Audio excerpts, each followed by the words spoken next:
For today's little adventure, we're going to be reading Pete the Cat Checks Out the Library by James Dean.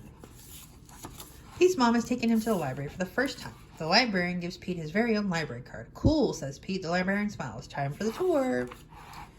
The librarian takes Pete through the library. There's a big desk where people wait to check out books. Pete sees some of his friends reading at a long table. It's very peaceful and quiet. How relaxing. The librarian takes Pete to her favorite room. There are lots of Pete-sized chairs and tables and shelves. There are books of every shape, size, and color. What do I do now? Pete asks. Now you read a book.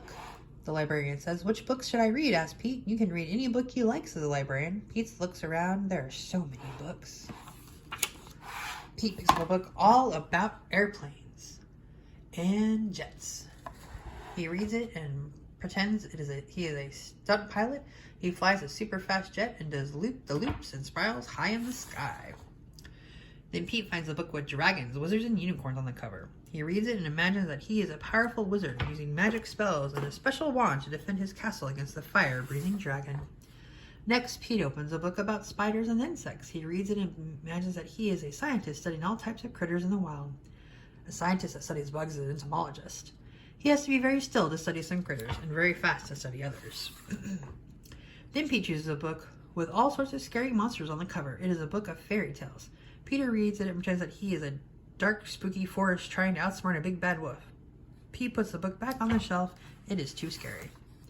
Pete opens up a book about the pyramids in Egypt. He reads it and pretends that he is an explorer riding a camel across the desert and climbing to the top of a giant pyramid. Next, Pete picks a book with all sorts of robots on the cover. He reads it and imagines that he's a robot at a robot dance party. His arms and legs make whizzing sounds, and when he moves, when Robot Pete speaks, he says bleep, bloop, bleep. Next, Pete picks up a book about superheroes. He reads it and makes believe that he's a superhero. He flies around the city in a colorful cape, chasing bad guys and saving the day.